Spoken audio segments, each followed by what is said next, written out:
Halo Sobat Sehat semua, Assalamualaikum warahmatullahi wabarakatuh. Salam jumpa kembali dengan saya Sugito di channel Berbagi Sehat, channel edukasi dan motivasi seputar asam lambung, gejala inisiatif psikosomatis. Berdasarkan pengalaman saya sebagai orang yang pernah mengalami penderitaan asam lambung, gejala inisiatif psikosomatis. Harapan saya khususnya kepada teman-teman yang masih dalam penderitaan asam lambung, gejala inisiatif psikosomatis, setelah menonton video ini akan dapat tersugesti dan termotivasi untuk dapat cepat sembuh. Saya bisa sembuh, insya Allah teman-teman pasti juga bisa sembuh. Badai pasti berlalu. Baiklah teman-teman, pada kesempatan kali ini saya akan berbagi seputar asam lambung, gejala inisiatif psikosomatis dengan topik kegiatan yang cocok untuk pemulihan asam lambung, gejala inisiatif psikosomatis. Baiklah teman-teman ya, sebelum saya lanjutkan, tolong yang belum subscribe channel ini, klik subscribe dan loncengnya supaya teman-teman tidak ketinggalan konten video-video berikutnya. Dan jika suka, klik like, selalu bagikan ke sosial media teman-teman. Semoga bermanfaat buat kita semua. Baik, kita lanjutkan.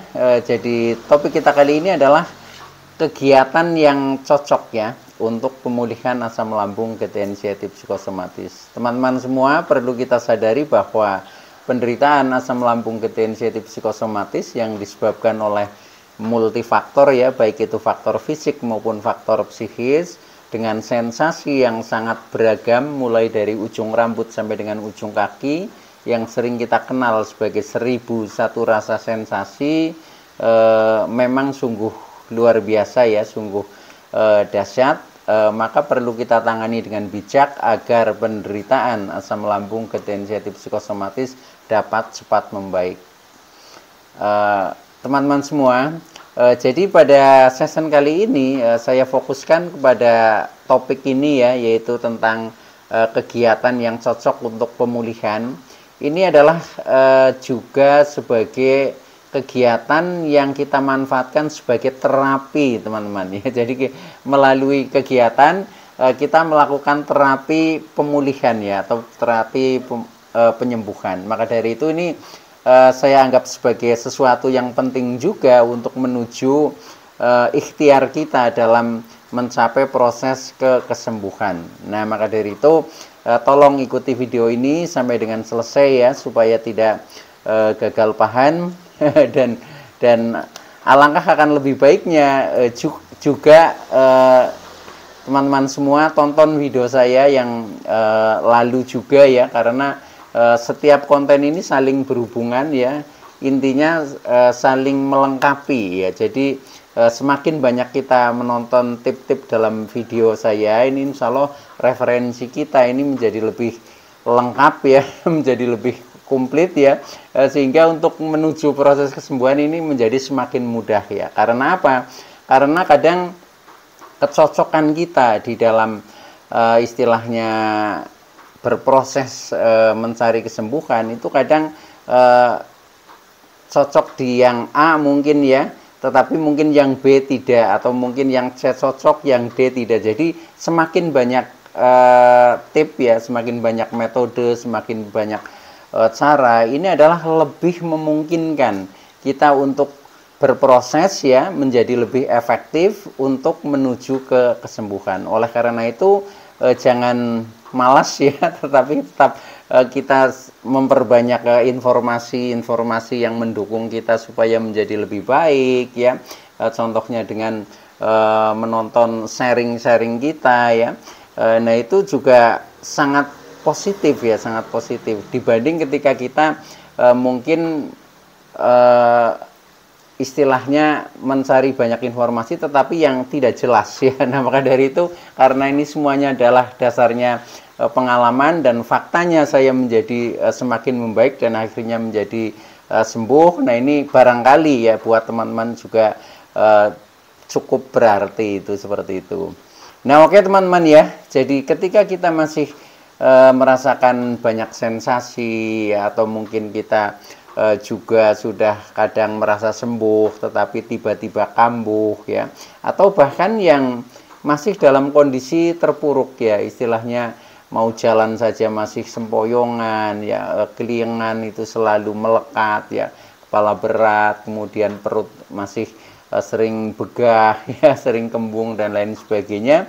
Nah, ini juga harus kita paksakan ya, agar kita sedikit demi sedikit itu menjadi bangkit ya, dan akhirnya kita menjadi berubah.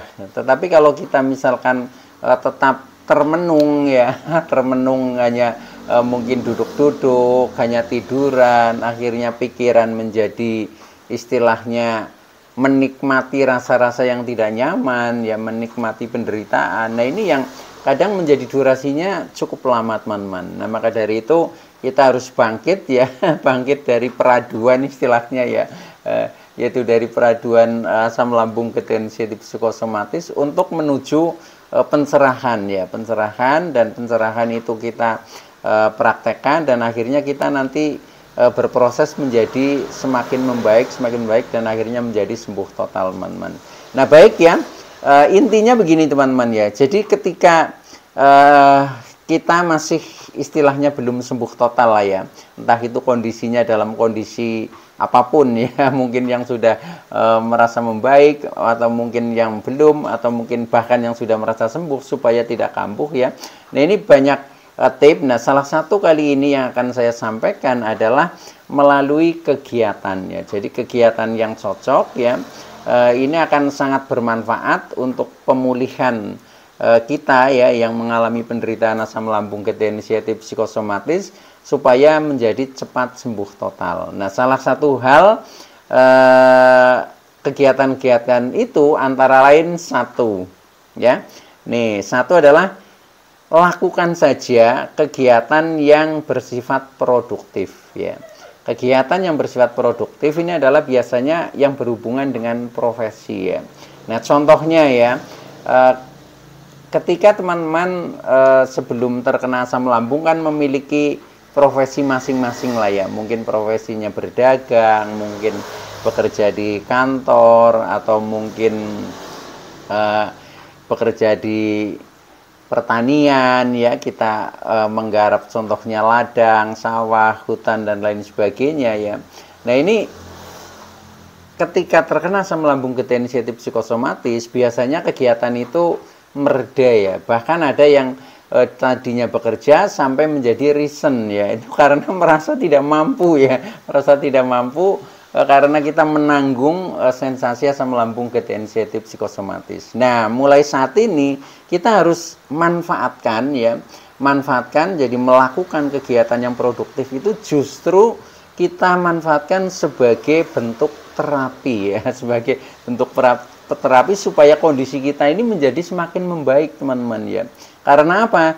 Karena orang yang menderita asam lambung ketensiatif psikosomatis, kalau kita berdiam diri ya, mager, malas gerak ya, itu bukannya penderitaan itu menjadi cepat menghilang, tetapi sebaliknya justru menjadi semakin terasa, semakin terasa. Karena apa? Karena pikiran kita menjadi fokus ya, fokus terhadap penderitaan yang kita rasakan, yang kita alami, itu seperti itu ya. Nah, maka dari itu kita harus alihkan ya, alihkan contohnya dengan melakukan kegiatan yang produktif. Nah, maka dari itu silahkan buat teman-teman yang mungkin masih ragu dengan apa ya, dengan kemampuan kita. Kadang ketika kita mau melakukan kegiatan kan di pikiran kita, wah jangan-jangan nanti kambuh, wah jangan-jangan nanti pingsan, jangan-jangan nanti tidak bisa apa ya mengatasi kondisi dan lain sebagainya. Nah, itu yang bermacam-macam pikiran negatif lah, intinya seperti itu. Akhirnya kita menjadi takut untuk melakukan kegiatan. Nah, mulai saat ini kita rubah ya, kita rubah mulai dari mindset kita menjadi kita berani. Justru kita melakukan kegiatan yang produktif ini sebagai bentuk terapi ya, sebagai bentuk terapi supaya kita menjadi cepat bangkit. Nah, maka dari itu yaitu mulailah saja. Bagi yang mungkin profesinya berdagang, udah berangkat berdagang ya, mungkin berdagang di pasar, mungkin membuka toko atau membuka kios dan lain sebagainya, lakukan saja. Nanti dengan melakukan itu akhirnya kita bisa berinteraksi ya, berinteraksi dengan banyak orang ya, bisa istilahnya menjalin komunikasi. Nah, akhirnya fokus pikiran kita ini menjadi tidak fokus kepada rasa-rasa yang kita alami. Nah, dengan seperti itu nanti yang namanya anxiety, psikosomatik itu akan menghilang, teman-teman, ya. Tetapi kita mulai bisa berpikir positif, ya, mulai mendapat pencerahan dari komunikasi dengan banyak orang. Akhirnya kita akan menemukan kesenangan dan kebahagiaan. Apalagi ketika yang kita lakukan, ya, kegiatan itu cukup berhasil, ya. Contohnya sampai dengan menghasilkan secara nominal, ini kebanggaan tersendiri, ya. Badan tersendiri setelah kita mungkin sekian lama terpuruk, ya, jarang melakukan kegiatan yang produktif, tiba-tiba bisa sampai dengan bisa menikmati ada hasilnya. Nah, ini kebahagiaan, kesenangan itu akan hadir, ya. Nah, ketika kebahagiaan, kesenangan itu akan hadir, yaitu kita menjadi semakin mentalnya kuat, ya, menjadi semakin percaya diri. Nah, nanti tahu-tahu yang namanya anxiety dan psikosomatik itu sudah tidak melekat lagi atau sudah menghilang. Jadi akhirnya kita tahu-tahu sudah sembuh. Itu seperti itu. Jadi intinya adalah dengan melakukan kegiatan-kegiatan yang produktif, kita menjadi lebih positif, ya, di dalam mindset pikiran kita, dan pikiran tidak fokus terhadap penderitaan, dan kita bisa mendapatkan kesenangan atau kebahagiaan. Itu, ya. Maka lakukan saja. Nah, kemudian yang kedua, kalau yang pertama tadi adalah kegiatan yang produktif, kemudian yang kedua, ya, ini lakukan saja kegiatan yang menyenangkan, ya. Kegiatan yang menyenangkan ini biasanya dasarnya dari hobi kita masing-masing, ya, kesenangan kita masing-masing. Nah, ini lebih apa ya, lebih bermanfaat lagi bagi ketika kita masih sering merasa cemas, sering merasa was-was, merasa khawatir, ya, merasa ketakutan, ya, kemudian merasa menderita, ya, merasa tidak bahagia. Dengan kita melakukan kegiatan yang menyenangkan atau yang berdasarkan hobi, itu nanti kesenangan, kebahagiaan itu akan hadir, teman-teman, ya. Walaupun itu pada awal-awalnya belum, ya, tetapi setelah kita lakukan berulang-ulang, ya 3 kali lebih lah ke sana, itu nanti sedikit demi sedikit rasa kesenangan, kebahagiaan itu akan hadir. Nah, maka dari itu, ya, lakukan saja kegiatan yang bersifat hobi atau yang menyenangkan, ya. Contohnya misalkan yang hobinya masak, ya udah masak-masak aja. Kita membuat menu yang disukai, ya, yang enak-enak. Nah, itu nanti rasanya ada kepuasan, ada kesenangan, itu seperti itu. Mungkin yang hobinya mancing, ya udah berangkat saja mancing, ya. Mancing itu ketika sedang dapat itu rasanya senang sekali itu. Nah, itu. Jadi kesenangan itu akan hadir pasti, ya. Nah, mungkin yang hobinya olahraga, ya lakukan olahraga kecil-kecilan, ya. Mungkin yang hobinya jalan-jalan, lakukan jalan-jalan, ya. Yang hobinya mungkin bermusik, ya lakukan saja, mungkin mendengarkan musik, mungkin bermain alat musik, mungkin bernyanyi melalui karaoke dan lain sebagainya, ya. Yang hobinya mungkin menggambar, ya sudah, beli kanvas, ya, beli cat, ya, kemudian kita praktekkan menggambar. Jadi pokoknya ciptakan sesuatu yang menjadi kita bisa nikmat, kita bisa asik, itu di situ, ya, intinya. Nah, itu yang kedua, ya, teman-teman, ya. Tuh. Kemudian yang ketiga, kegiatan yang ketiga, ya, yang kita lakukan adalah kegiatan yang ringan, ya. Ringan itu artinya tanpa ditarget, teman-teman, ya. Jadi kita melakukan kegiatan itu intinya semampunya lah, semampunya. Karena apa? Karena kadang secara fisik kita itu masih agak lemah, ya. Contohnya ketika kita terlalu energik, nah sebentar saja kemudian masih ngos-ngosan, kan. Nah, kemudian kadang merasa agak keliengan. Nah, maka dari itu kita lakukan semampunya. Dan ketika kita sedang melakukan kok tiba-tiba kadang hadir sensasi, ya tidak usah cemas, tidak usah takut, itu anggap saja wajar, ya. Jadi ketika hadir sensasi, nah itu kita berhenti dulu, teman-teman, ya. Kita berhenti, mungkin sambil minum air hangat atau mungkin sambil makan makanan ringan yang kita siapkan. Nah, nanti setelah kita tenang ya, kemudian boleh kita lanjutkan lagi. Nah, itu jadi kita lakukan yang ringan semampunya lah. Contohnya ketika kita mau melakukan kegiatan olahraga misalkan, ya nggak usah olahraga yang berat-berat, cukup jalan kaki lah, itu seperti itu. Jalan kaki katakanlah selama 30 menit lah, itu kan biasanya sudah agak berkeringat ya, itu pun sudah cukup ya. Jadi pokoknya kita lakukan yang ringan ya, tanpa ditarget, diukur dengan kemampuan kita, itu saja ya. Tuh. Nah, itu yang ketiga ya. Nah, kemudian yang keempat yaitu lakukan kegiatan yang beragam ya. Nah, tujuannya supaya terjadi kontemplasi ya. Kontemplasi itu terjadi penyegaran ya. Jadi tidak membosankan ya. Setelah kita melakukan kegiatan A, kemudian kita lakukan kegiatan B, setelah B kita mungkin bosan, kita lakukan kegiatan C, setelah kegiatan C bosan, kita lakukan kegiatan D, seperti itu ya. Seperti itu. Jadi semakin banyak ragam jenis kegiatan, ini menjadi semakin bagus teman-teman untuk istilahnya mendesak atau menghilangkan anxiety dan psikosomatik gitu. Jadi ya silakan saja teman-teman, beragam saja ya. Seperti ketika kita berkomunikasi dengan banyak orang lah ya. Hari ini mungkin ngobrol dengan si A ya, nanti dengan si B, kemudian siangnya lagi dengan si C dan seterusnya. Ya akhirnya banyak variasi ya. Nah, dari banyak variasi itulah nanti kita akan bisa merasakan juga ya,